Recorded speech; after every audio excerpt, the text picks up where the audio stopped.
1993 წელს საბჭოთა საქართველომ დიდი ზარზეიმით აღნიშნა გეორგიევსკის ტრაქტატის 200 წლის თავი.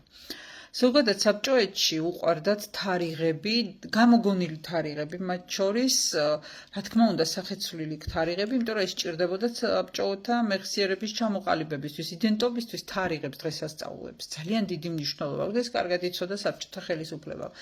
გეორგიევსკის ტრაქტატს ძალიან დიდ მნიშვნელობას ანიჭებდნენ, იმიტომ რომ ამით ხაზს უსვამდნენ რუსეთ-საქართველოს მრავალსაუკუნოვან მეგობრობას, იმას რომ რუსეთმა როგორ გადაარჩინა საქართველო, რომ არა რუსეთი ჩვენ არ ვიქნებოდით და ასე შემდეგ.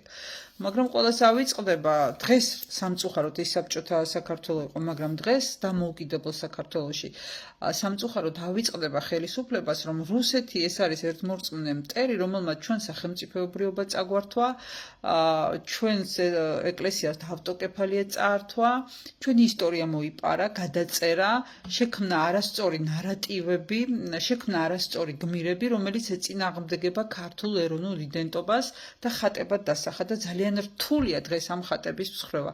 რატომ გააქტიურდა დღეს გეორგიევსკის ტრაქტატზე საუბარი, რა სურს ხელისუფლებას?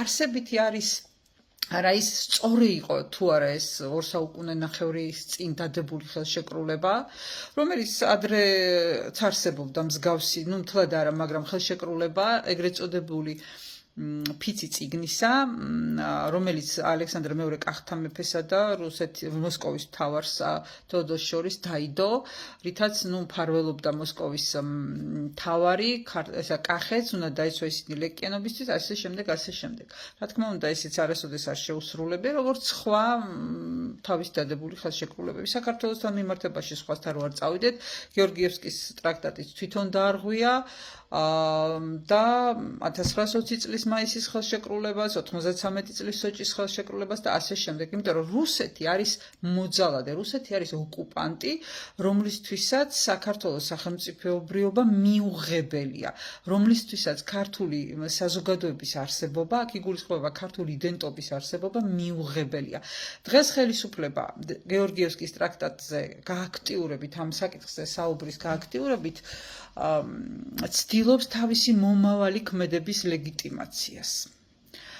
ეს ერთგვარი ტრიუკია, დემაგოგიის ერთ-ერთი წარმატებული ფორმა, როდესაც ის შემოაგდებენ ისინი რაღაც გარკვეულ საკითხს, რომელიც არაარსებითია, არაარსებითზე მსჯელობენ და არსებითი უკან რჩება. ამიტომ ძალიან დიდი სიფრთხილე გუმართებს იმასთან დაკავშირებით, რას გვიპირებს ეს ხელისუფლება, რომ ისევ რუსულ ორბიტაზე მყარად არ ჩაგვეჭედონ. ეს არის მნიშვნელოვანი გეორგიევსკის ტრაქტატზე საუბარი, რომ განაახლეს და არა სხვა საკითხები.